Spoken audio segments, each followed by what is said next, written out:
بات ہے ہم نبی کی حرمت کے محافظ ہو ہی نہیں سکتے، ہماری اوقات اتنی نہیں ہے، ہماری جرأت اتنی نہیں ہے، اس لیے کہ اللہ رب العزت نے اپنے نبی کی حفاظت، اس کی حرمت کی حفاظت کی ذمہ داری خود اپنے ذمہ لی ہے۔ ہم تو اپنی آخرت بچانے کے لیے اور اپنی قبر کے لیے نبی کی حرمت کی بات کرتے ہیں۔ اس سلسلے میں میری ریکویسٹ ہے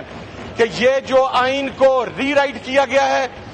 قرآن و سنت کے احکامات کے خلاف فیصلہ دیا گیا ہے، شاعر اسلام کا مذاق اڑایا گیا ہے، قرآن پاک میں تحریف کی اجازت دی گئی ہے۔ یہ پاکستان میں نہیں ہو سکتا کہ کوئی ہمارے لاکھ سے 80 اختلافات ہوں گے، لیکن یہ نہیں ہو سکتا کہ کوئی آدمی اپنی مرضی سے 2 بندے بیٹھیں، 3 بندے بیٹھیں اور وہ قرآن پاک میں تحریف کی اجازت دے دیں۔ کہ آپ ایک عمارت کی 4 دیواری کے اندر بیٹھیں گے اور پھر وہاں پر آپ جو مرضی تحریف قرآن کے اندر کر لیں؟ میں یہ اللہ اکبر، نعرہ رسالت،